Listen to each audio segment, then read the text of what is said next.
राहुल गांधी का जिक्र आज छेड़ना ठीक नहीं। नो, गलत हो जाएगा।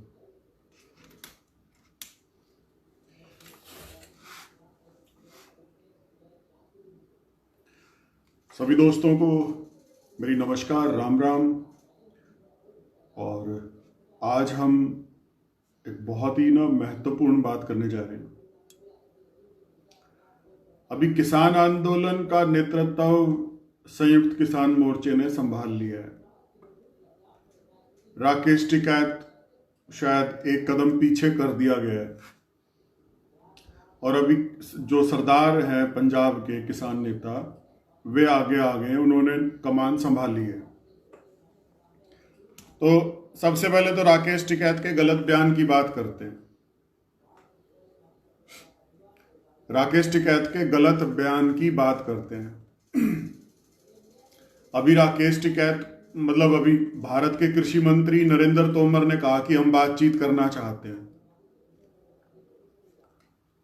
तो राकेश टिकैत का बयान आता है कि 2 कदम किसानों को पीछे होना पड़ेगा, 2 कदम सरकार को पीछे होना पड़ेगा। तो मेरे को ये जो बयान है ना राकेश टिकैत का, 2 कदम तो किसान पीछे हटेंगे और 2 कदम सरकार पीछे हटेगी, यानी कि राकेश टिकैत का एग्जैक्टली बयान ये था कि थोड़ा सा किसान झुकेंगे, थोड़ी सी सरकार झुकेगी। तो मैंने जब ये बयान पढ़ा और देखा तो मुझे तो साफ एक ही चीज नजर आई कि ये राकेश टिकैत तो अंदर ही अंदर बिक चुका, झुकने झुकाने की बात कर रहा है कि किसानों को भी झुकना पड़ेगा, सरकार को भी झुकना पड़ेगा।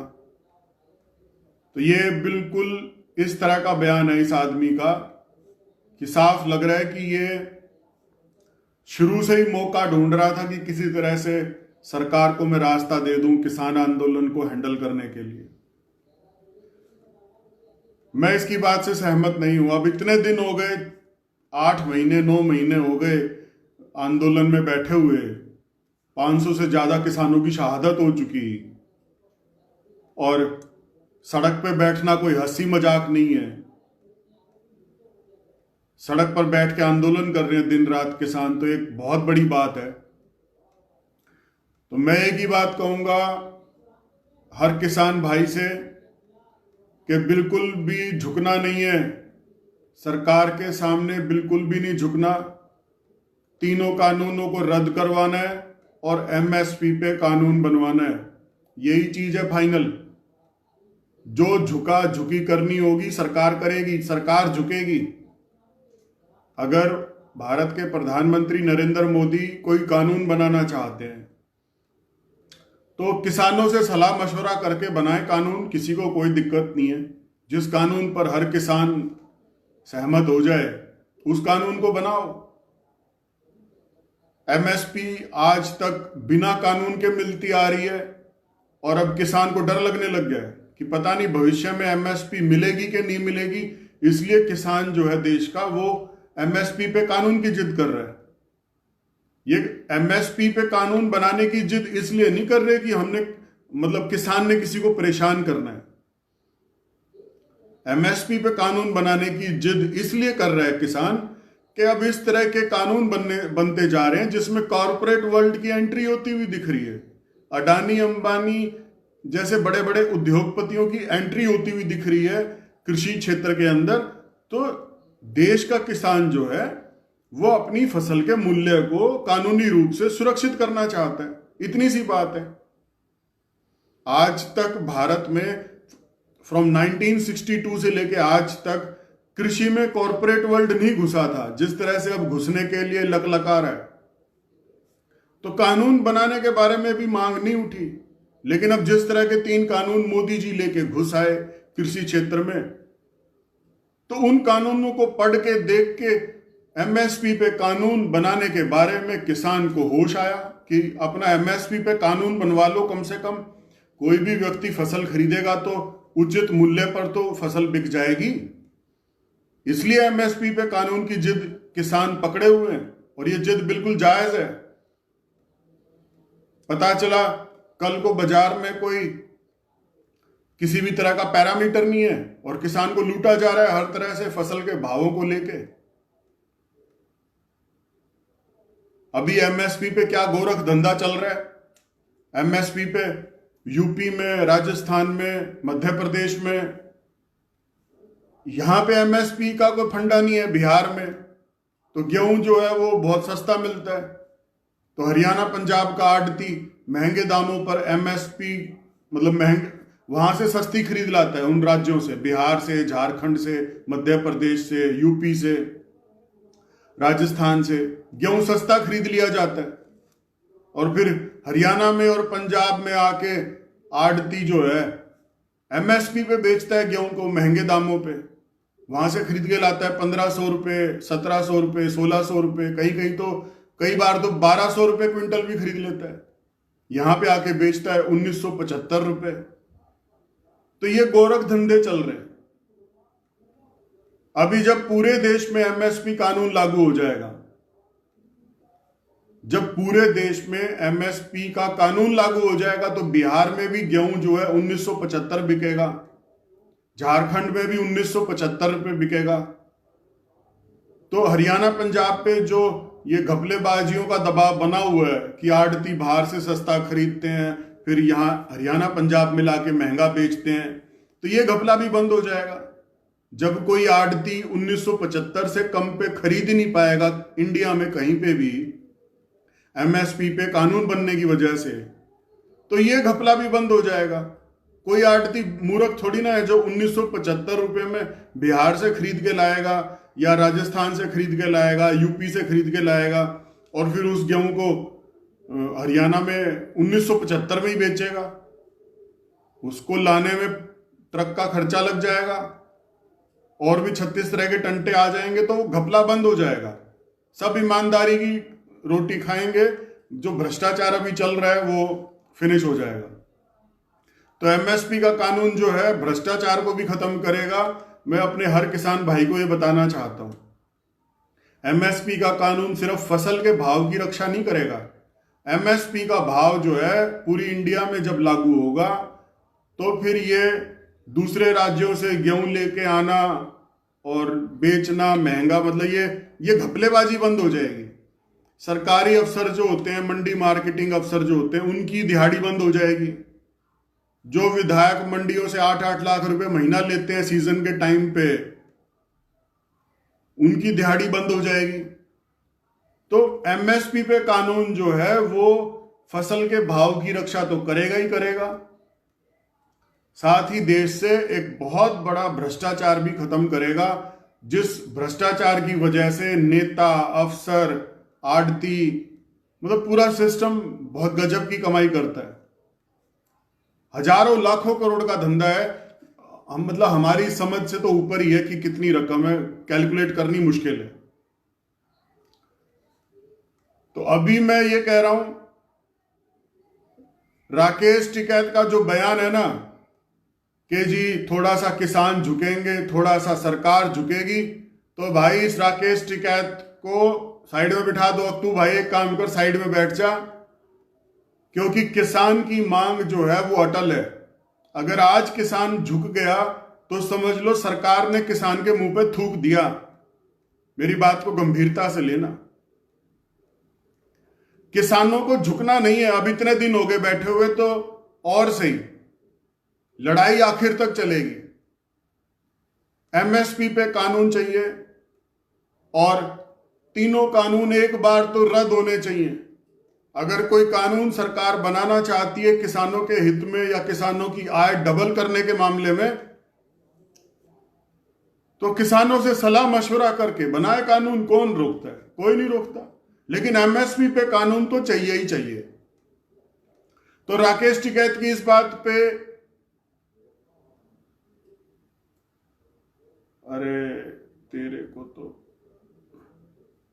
तो राकेश टिकैत को साइड में करना पड़ेगा, वरना ये आंदोलन को इस तरह के बयान दे दे करके कमजोर करेगा कि थोड़ा सा किसान झुक जाओ, थोड़ा सा सरकार झुक जाए।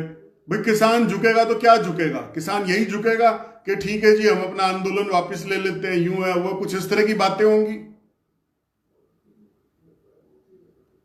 तो किसानों को झुकना नहीं है। पहली बात, राकेश टिकैत के बयान पे ध्यान नहीं देना कट्टरता से, अपने आंदोलन में अड़े रहना है, खड़े रहना है, जहां पे हो वहीं पे ही। अब दूसरी बात, संयुक्त किसान मोर्चे ने सलाह मांगी है उन सभी लोगों से जो सलाह देना चाहते हैं संयुक्त किसान मोर्चे को आंदोलन की आगे की रणनीति क्या हो इस बारे में। तो मैं किसानों के संयुक्त किसान मोर्चे को,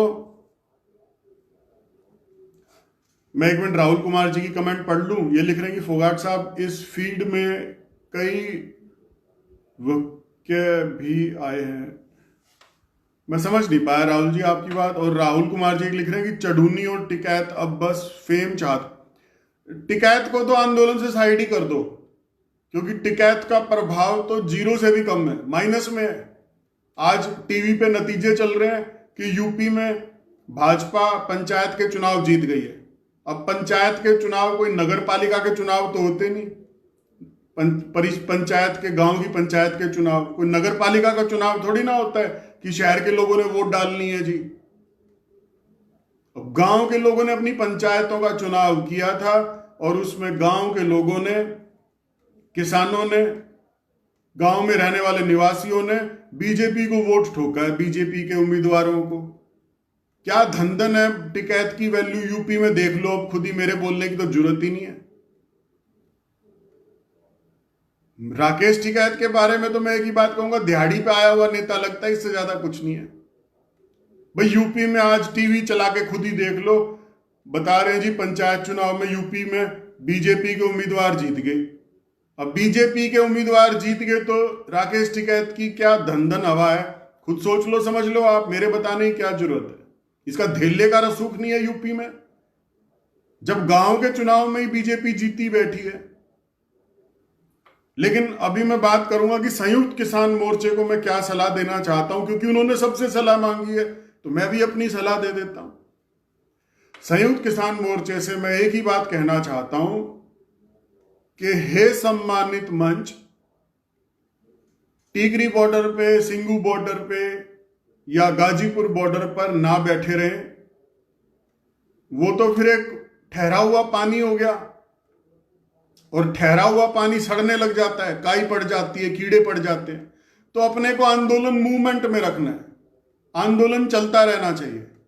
तो आंदोलन को चालू रखने के लिए, आगे बढ़ाते रहने के लिए हमें क्या करना है? मेरे अनुसार, मैं अपने आप को विद्वान नहीं मान रहा, लेकिन मेरा सुझाव मैं फेसबुक लाइव पे दे रहा हूं तो बहुत दूर तक जाएगा। तो मेरा सुझाव ये है कि आप टीकरी बॉर्डर पर ना बैठे, संयुक्त किसान मोर्चे से मैं कह रहा हूं कि आप टीकरी बॉर्डर पे ना बैठे। आप अपना डंडा जो आप छड़ी रखते हैं और उस पर झंडा लगा के रखते हैं, उसको साइड में कर दें। अगर झंडा संयुक्त किसान मोर्चे का लेके चलना है तो हाथ में बिना डंडे का झंडा लेके चले, ऐसे बैनर सा, या अपनी छाती पर लगा लें बैनर, किसान मोर्चा जिंदाबाद, इस तरह का कुछ छाती पे कपड़े का स्टिकर लगाएं, या छाती पे लगा सकते हैं। माथे पे हरी पगड़ी हो सकती है किसानों के जो आंदोलन में आगे बढ़ेंगे। लेकिन डंडा या कोई हथियार या ट्रैक्टर या ट्रॉली अब आंदोलन में उस वक्त नहीं होनी चाहिए जब कोई काम अब शुरू करें। बहुत ही गांधी जी स्टाइल में अहिंसक सत्याग्रह टाइप आंदोलन चलाना है। देश को भी आंख हो जाएगी कि वाकई किसानों में भी गजब का जज्बा है, सत्याग्रही बने हुए और हिंसा पे नहीं उतर रहे। 26 जनवरी को जो हुआ उसको भूल जाओ, एक बार छोड़ दो, हो गई गलती हो गई। लेकिन अभी क्या करना है? मेरा अपना मत है कि आप लोग पैदल मार्च संसद भवन की तरफ करें। सभी किसान भाइयों से कह रहा हूं, किसान नेताओं से भी कह रहा हूं कि मैं हेमंत सिंह फोगाट ये सलाह देना चाहता हूं कि आप सभी महिलाएं, जो पुरुष महिला जो भी अभी टिकरी बॉर्डर पर है, कोई एक तारीख सुनिश्चित कर ले कि फलानी तारीख को पैदल मार्च शुरू होगा संसद भवन की तरफ। तो उस पैदल मार्च में हरियाणा, पंजाब, यूपी, राजस्थान सभी किसानों को बुलाओ, गांव से, हर गांव से किसान को कहो कि भाई आ जाओ, पैदल मार्च करने जा रहे हैं संसद भवन की तरफ। तारीख सुनिश्चित कर लो, तारीख फिक्स कर दो। रामेर चौहान भाई राम राम, लाइव ठीक लगे तो शेयर कर देना। तो तारीख फिक्स कर लो कि उस दिन भारत की संसद की तरफ किसान पैदल मार्च शुरू करेगा, शांति प्रिय मार्च। और उसमें हरियाणा, पंजाब, राजस्थान, जहां का भी किसान, यूपी का जहां का भी किसान भाई आना चाहे, तारीख फिक्स कर लो उस दिन पैदल मार्च, और वो सब आ जाएं। ट्रैक्टर ट्रॉलियों की भीड़ नहीं करनी और पैदल मार्च करो। और मूक प्रदर्शन होना चाहिए, किसी ने कोई नारा नहीं लगाना, बिल्कुल मौन। मुंह पे पट्टी होनी चाहिए, मुंह पे काली पट्टी होनी चाहिए, मुंह पे काली पट्टी, छाती पे बैनर किसान मोर्चे का, और पैदल मार्च। किसी ने नारा नहीं लगाना, किसी ने बात नहीं करनी, बिल्कुल ऐसे यात्रा निकालनी है जैसे बीजेपी सरकार की शव यात्रा निकाल रहे हो, एकदम सन्नाटा। जहां पुलिस रोक ले वहीं बैठ जाओ, जहां पुलिस रोक ले वहीं बैठ जाओ। गुरुद्वारों में हमारे सिख भाई लंगर चलाते हैं, उन पे विश्वास रखो, जहां बैठ जाओगे वहीं लंगर पहुंच जाएगा, भोजन की चिंता मत करना। सर्दी के दिन तो है नहीं कि रजाई कंबल चाहिए होंगे, रात कैसे कटेगी। गर्मी के दिन है, ठंडी रात के नीचे, आसमान के नीचे रात कटेगी। या तो संसद भवन पहुंच के अपनी बात कहेंगे, नहीं तो जहां पुलिस रोक लेगी, फौज रोक लेगी, वहीं बैठ के धरना। पूरे देश को आंख हो जाएगी कि इस वक्त किसान सचमुच में अपने दुख को बयां करने के लिए पैदल चल पड़ा है, मुंह पे पट्टी बांध के, ना नारे लगा रहा है ना कुछ, सिर्फ अपना दुख बताने के लिए सड़क पे आ गया और संसद भवन की तरफ बढ़ रहा है। इंटरनेशनल मीडिया, नेशनल मीडिया, हर कोई, इवन सबके हाथ में मोबाइल होंगे, किसानों के हाथ में, तो वहां से किसान भाई अपना फेसबुक लाइव भी चला सकते हैं, दिखा सकते हैं पूरी दुनिया को कि देखो एक मूक दर्शन, मतलब मुंह पे पट्टी बांध के मूक प्रदर्शन हो रहा है, पैदल बढ़ रहे हैं अब हम संसद भवन की तरफ। तो मेरा तो सुझाव यही है संयुक्त किसान मोर्चे को। बाकी राकेश टिकैत का जो बयान है ना, अभी नरेंद्र तोमर ने बयान दिया कि हम बातचीत करना चाहते हैं, तो राकेश टिकैत ने बयान बीच में घुसाया अभी 1-2 दिन पहले, आज या कल मैंने फेसबुक पे पढ़ा कि थोड़ा सा किसान झुकेंगे, थोड़ा सा सरकार झुकेगी। अगर किसान थोड़ा सा भी झुक गए ना तो दुनिया थूकेगी। क्या अगर झुकने के लिए ही आंदोलन कर रहे थे तो फिर पहले ही झुक लेते, इतने दिन क्यों नाटक किया। तो झुकना वुकना नहीं है, तीनों कानून रद्द होने चाहिए और एमएसपी पे कानून बनना चाहिए,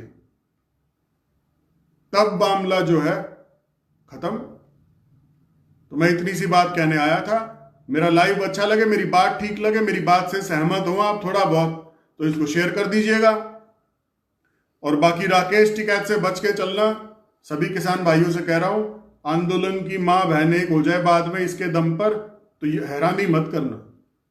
इस राकेश टिकैत को दूर रखो, और जो पंजाब के किसान नेता हैं उनको अब आगे रखो संयुक्त किसान मोर्चे के नाम पे। बहुत ही इंटेलिजेंट लोग हैं किसान मोर्चे में, ऐसी बात नहीं है। डॉक्टर दर्शन पाल हैं, there are so many people. तो मैंने जो सलाह देनी थी दे दी किसान मोर्चे को। बिल्कुल शांति प्रिय आंदोलन, पैदल मार्च करो, पुलिस लठ मारे तो लठ खाओ, जहां बैरिकेड्स लगा के रोक ले वहीं बैठ जाओ। गुरुद्वारों से लंगर, या जिस भी भाई को लगेगा कि किसान भाई भूखे ना बैठे रात को दिन में, तो वो भोजन अपने आप लंगर लेके पहुंच जाएंगे। लेकिन यही काम है, और मजबूरन सरकार को, मीडिया को किसानों की बात पे ध्यान देना पड़ेगा। इलेक्शन नजदीक आ चुके हैं, यूपी के, उत्तराखंड के, पंजाब के, तो सरकार के वैसे ही लठ फंसा हुआ है। सुनवाई होने का सबसे राइट टाइम है, चोट मारो, बात जरूर बनेगी। वाहेगुरु जी का खालसा, वाहेगुरु जी की फतेह, जय बजरंगबली। भगवान भली करेगा और अपना बढ़िया कामयाब हो जाओ, मैं तो यही कहता हूं। बाकी राकेश टिकैत से बचो, गलत आदमी है, यूपी में पंचायत के चुनाव बीजेपी जीती है, इसका मतलब इस राकेश टिकैत का कोई वजूद नहीं है यूपी के अंदर, टोटल जीरो। हरियाणा के दम पर उछल रहा है। जैसे वो यशपाल मलिक आया था ना, वही दूसरा आइटम है यूपी का। यशपाल मलिक भी गायब है ना, एक दिन भी नहीं आया यशपाल मलिक किसान आंदोलन के अंदर। इनके अलग अलग सब्जेक्ट हैं, मास्टर हैं ये अलग अलग चीज के। कोई किसानों को लेके मास्टरी कर रहा है, कोई जाट आरक्षण को लेके मास्टरी कर रहा है। खैर जो भी है, जो मैंने कहना था कह दिया। आप सब सुरक्षित रहें, आनंदमयी रहें, यही कहना चाहूंगा। बहुत बहुत धन्यवाद मेरे साथ जुड़ने के लिए। लाइव अच्छा लगे तो शेयर कर लेना। जय हिंद। थैंक यू आप सबका, धन्यवाद मित्रों, धन्यवाद।